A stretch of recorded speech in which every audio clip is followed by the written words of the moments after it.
Hello and welcome to This Is Your Moment. My name is Pastor Errol Lawson. I'm your host for today's show. And on behalf of the founders, KD and Lady Tiym Hudson, we want to thank you for taking the time out to join us today. I am excited about today's show. I've got some friends with me in the house. Two artists, two sisters, Udina and Rashida Jarrett, go by the artist name of Solar Angelics. And straight after that, my friend, Pastor Ryan Johnson, all the way from Fort Lauderdale, Florida. Well, now Birmingham, UK. It's going to be an amazing show. Get ready, fasten your seatbelts, and get ready to be encouraged. Without further ado, here are Solar Angelics.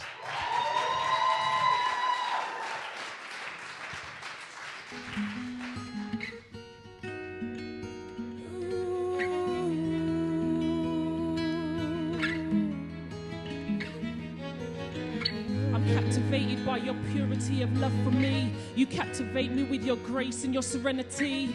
Such beauty that reveals surreal elegance.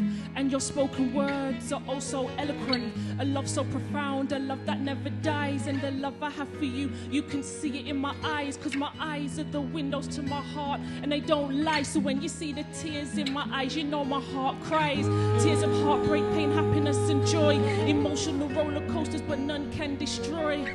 Because my spirit, heart and soul is so secure in you. And with the Christ that lives in me, there's nothing that I cannot do. They deny you and your power to create. So many theories which they sit and debate. One big bang, a puff of smoke. Now you see, this concept of creation makes no sense to me. I don't apologize, make no excuses.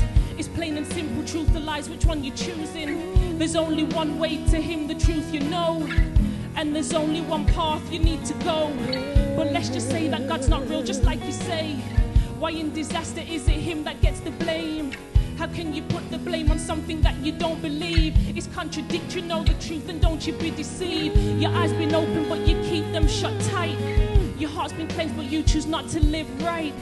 His breath of life is why you breathe and why you live. He kept his promise when he said for you his life he'd give. Complications, situations are deceiving. What you think and what you feel can be misleading. Reminders like the cross are but a few. So Lord, as my heart beats, I surrender it to you.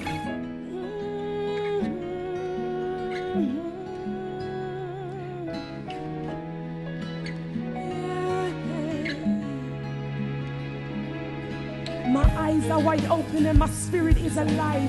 I give you all of me and I pray that you will find that my passion is a burning desire. Desire every fraction, every ounce, every hour, a minute, a second, a day. I need to give to you in my speech, in my ways. Press like I've never ever sought you before.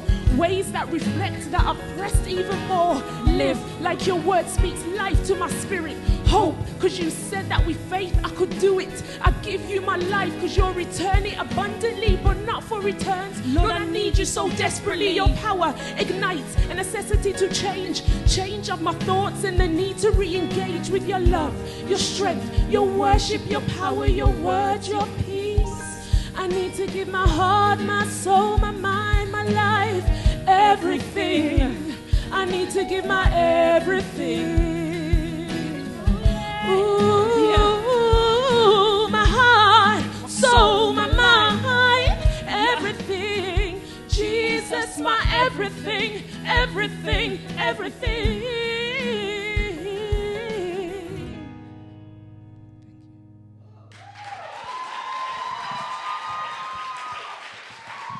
Wow, ladies and gentlemen, Solar Angelics.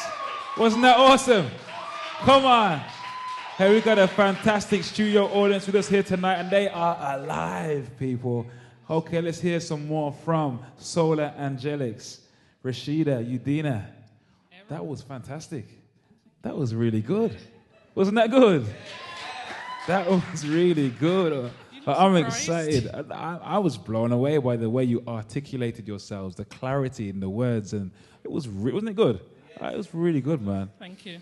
So thank you for that. So, Solar Angelics, I know we've known each other a long time and what have you, but right now you're establishing yourselves as singers, rappers, and you're using your gifts and your talents for the glory of God. Where did this kind of thing kind of begin? How did it start, Solar Angelics? Well, for a start, we're sisters, so it started from birth. But from a long time, my sister Yadina, she was very much into music.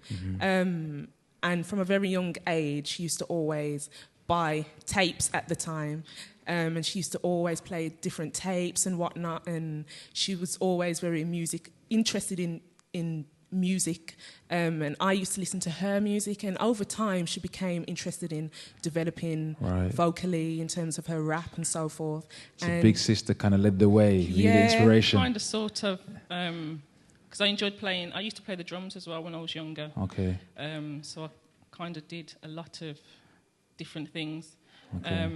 And then I started to write. I started to write poetry at first. Then I kind of mixed rapping with music. How long have you both been in church?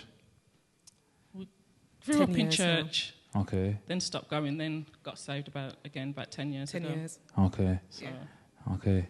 Amen. Praise the Lord. So you've been in church around about 10 years. And so how things changed? Has life progressed, if you like, from then? As to, you're about my age, I know roughly how old you are. So life was it different before then, or has it changed?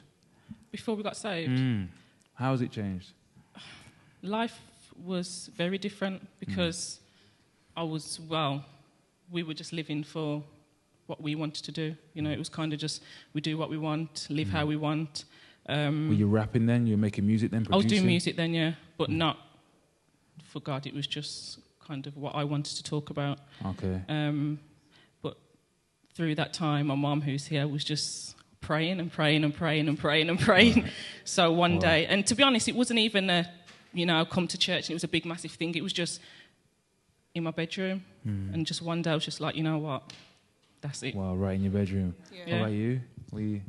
For myself as well, it was, over time, I knew that there was something in my life that was missing. And it wasn't a huge thing of, oh my gosh, I'm down, I'm depressed and whatnot. But it was a thing that certain thing in my life, it was like a seed and it grew and I needed something to be filled.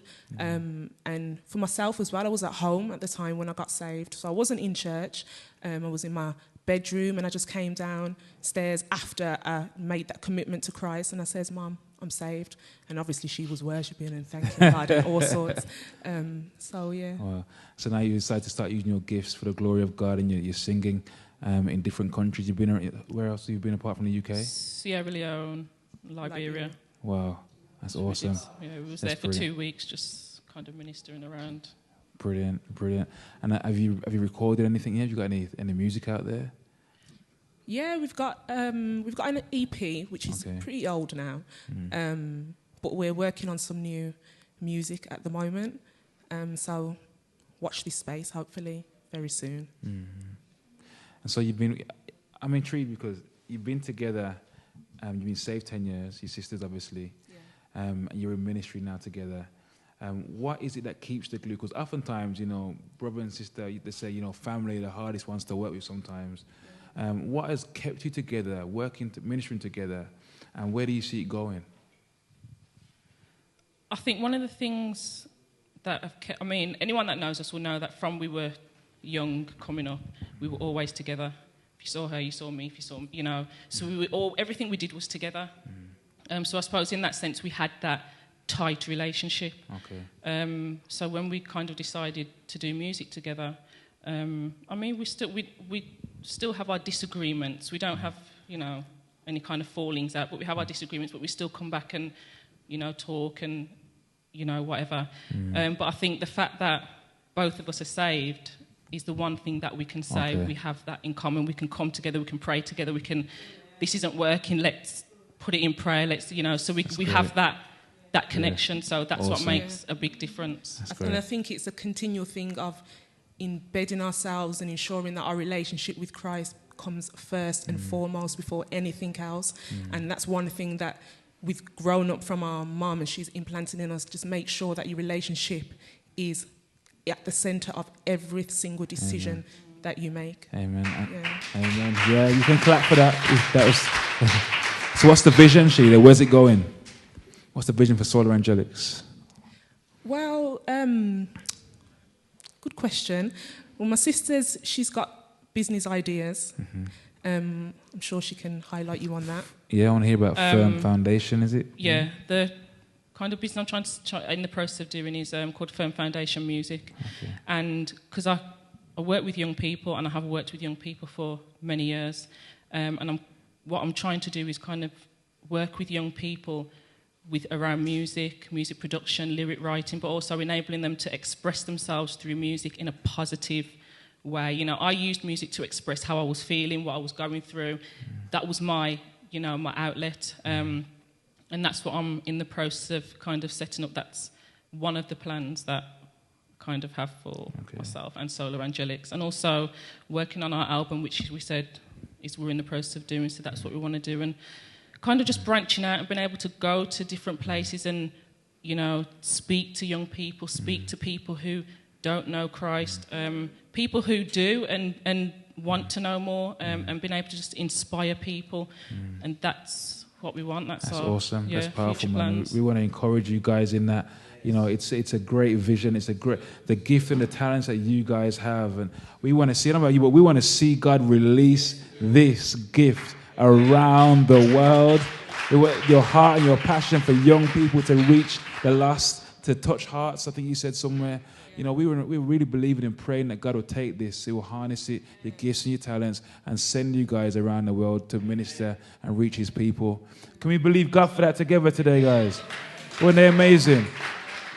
Rashida, Udina, thank you. Solar Angelics, ladies and gentlemen. Remember the name, Solar Angelics. You heard it here on This Is Your Moment.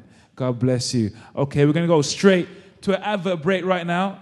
After the break, we're back with Pastor Ryan Johnson, all the way from Fort Lauderdale, Florida. All right? Don't go anywhere. Don't move that dial. This is your moment. God bless you.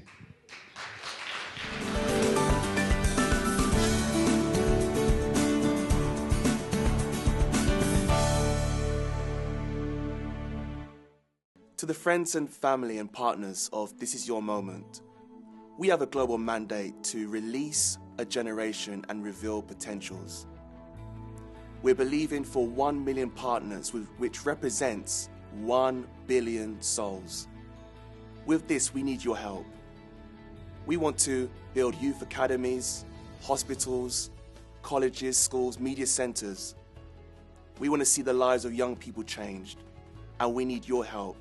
Please consider becoming a partner with us as we release this generation and reveal potentials.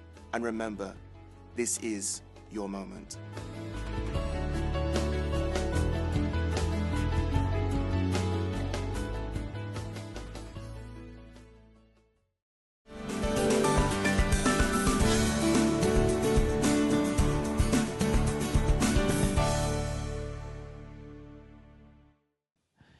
Hello and welcome back after the advert break.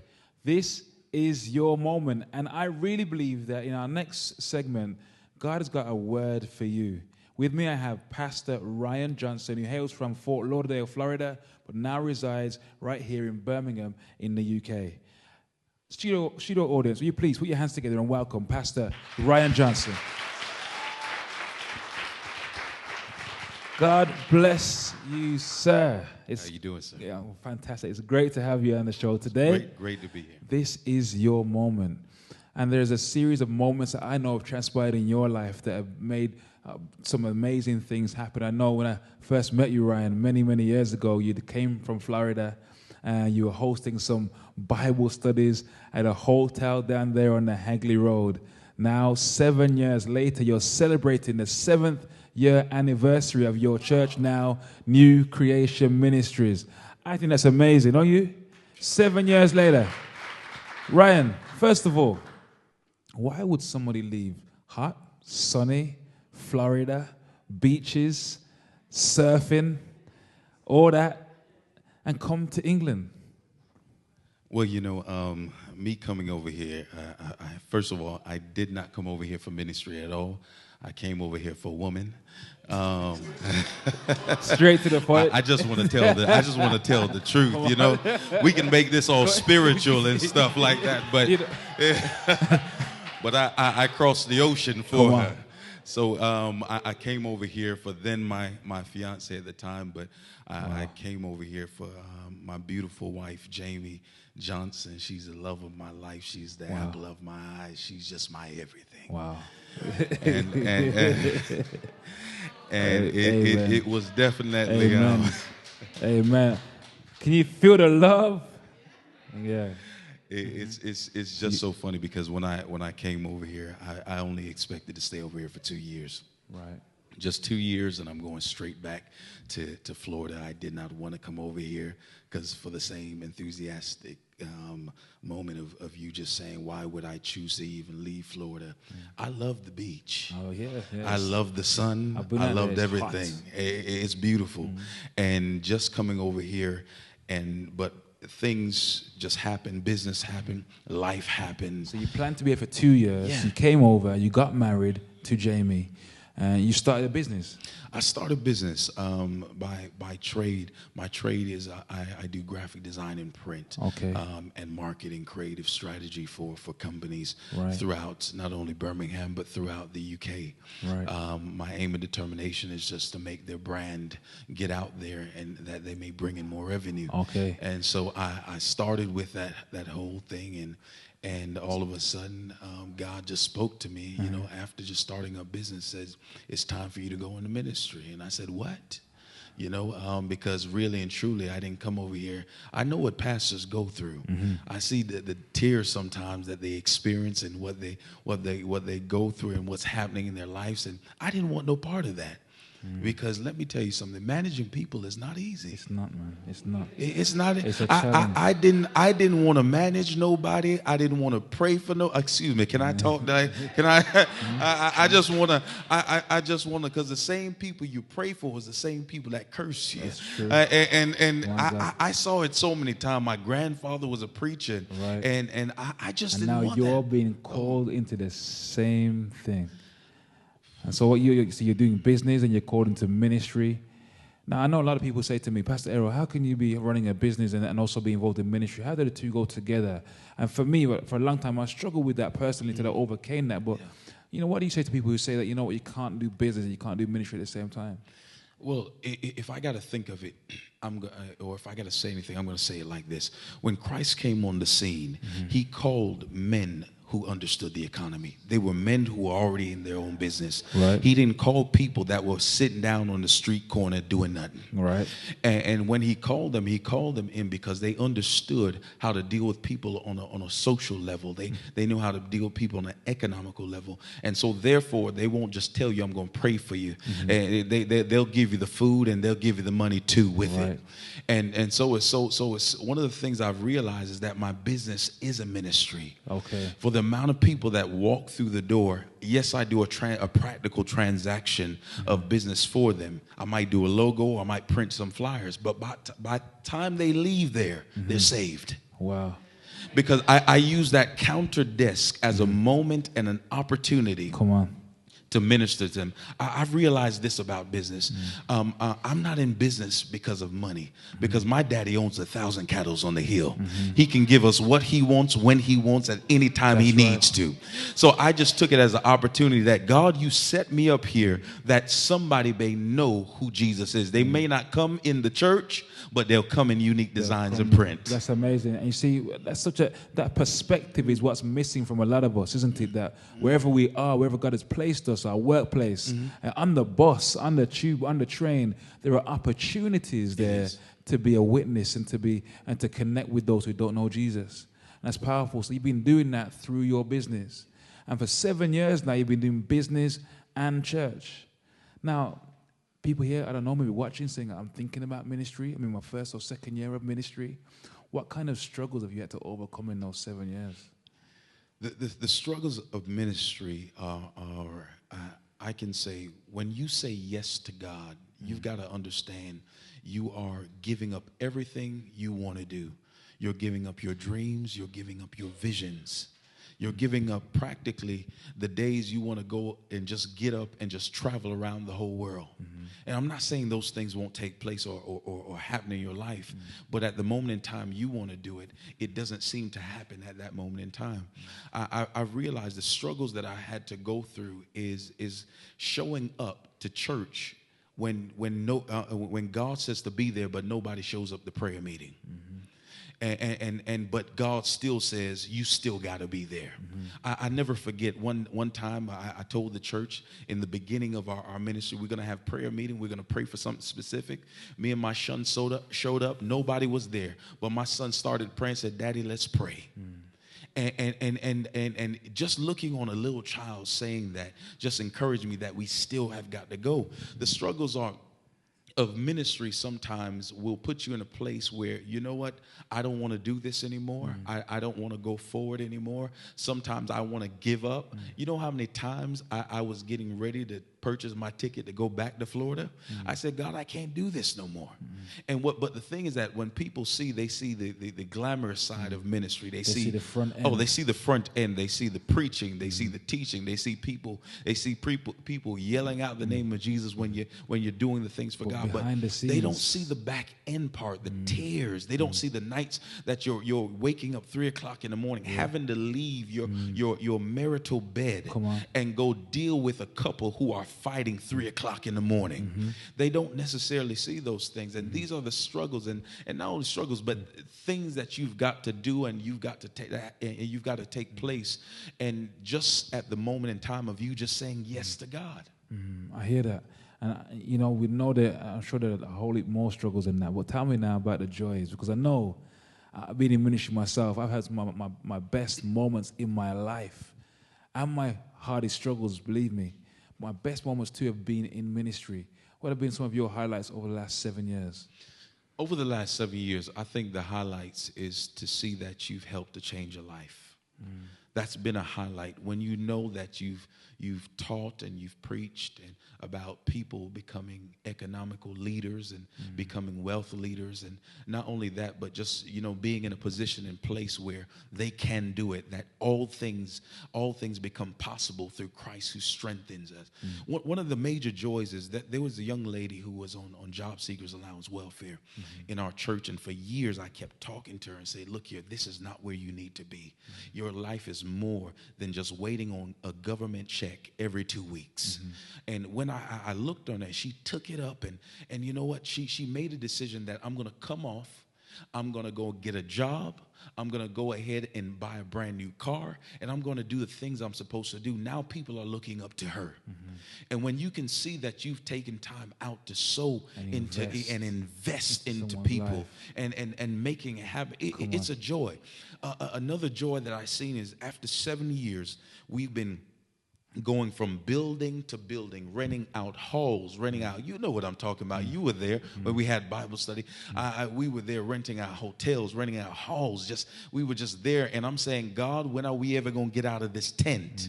And all of a sudden one day God just allowed us to win planning permission for a building, and we now have a brand new building right now. Praise God. And that has been a joy. That has been a joy to us, because I'm like, God, thank you, Jesus, for a roof over our head. I'm getting excited. I'm dancing all over the place. I'm rolling on the carpet, and no music is on yet. I'm just doing it because He's God. It's like David when the Ark of the Covenant was missing for a few days, and it was in Obed-Edom's house. David just was stressed out because the presence wasn't there. But as soon as the Ark of the Covenant came back in, the Bible said David danced all night until his clothes came off. Then Saul, you got to understand, then Saul's daughter looked on him and said, what in the world you're doing, and you're embarrassing yourself. You've got to be careful of the people who start hating on you when God starts blessing you. And it's just one of those things where I'm just giving God thanks for where He has put us, because it has been a journey for us, and just being here. But I give God all the glory, because it's not me, it's God. It's not by might, not by power, not by strength, but it's by the presence and Spirit of God. Praise God. We've got to celebrate what you're doing, what God has done through your life, Ryan. I want someone to hear what you're saying today, that there are going to be struggles, there are going to be challenges, whatever you're having to deal with or face in life, but joy comes in the morning. Amen? Amen. Joy comes in the morning. Pastor Ryan Johnson, we want to thank you again for joining us on today's program. This is your moment. A final word of encouragement, please, sir, for somebody who's watching here today and they're hearing your circumstance, hearing your challenge, the sacrifice you've made from Florida to here. A final word of encouragement for them. If I've got to say anything to anybody, I would just let people understand that, know that life is like a roller coaster. Sometimes you go up, sometimes you go down. But you know what? There comes a point where you always will level off. And in this season, I just want to encourage anybody that is going through depression, going through rejection, going through insecurity. You feel as though that nothing is going to take place for your life, and you're wondering, when is going to be my day? But I've come to tell a David that your day of greatness is on its way, because what God is doing is setting up a Goliath for you. You've been fighting the lion and the bear for a long time, and nobody has been seeing you. But I've come to tell you this very day that God is going to use the very strength that he has placed inside of you to knock down every giant, every hater, every backbiter, every situation. I know you've gone through divorce. I know you've gone through some heartache and pain. I know you feel as though this is the moment that it's not working out for me, but I've come to tell you that greater is he that is within you than he that is within the world. So get ready, for this is your moment. This is the year to run into your destiny. Eyes haven't seen, neither ears have heard, neither has entered into the hearts of men what God is about to get ready to do for you. So I want you to get ready in 2013, for this is the year that all that you need and that you want, God is going to do it for you now. Can somebody say amen? Amen, amen. That's awesome. Pastor Ryan Johnson, we want to thank you for joining us on this episode of This Is Your Moment. It has been awesome. Be encouraged. Be inspired. This is your moment. Bye-bye for now.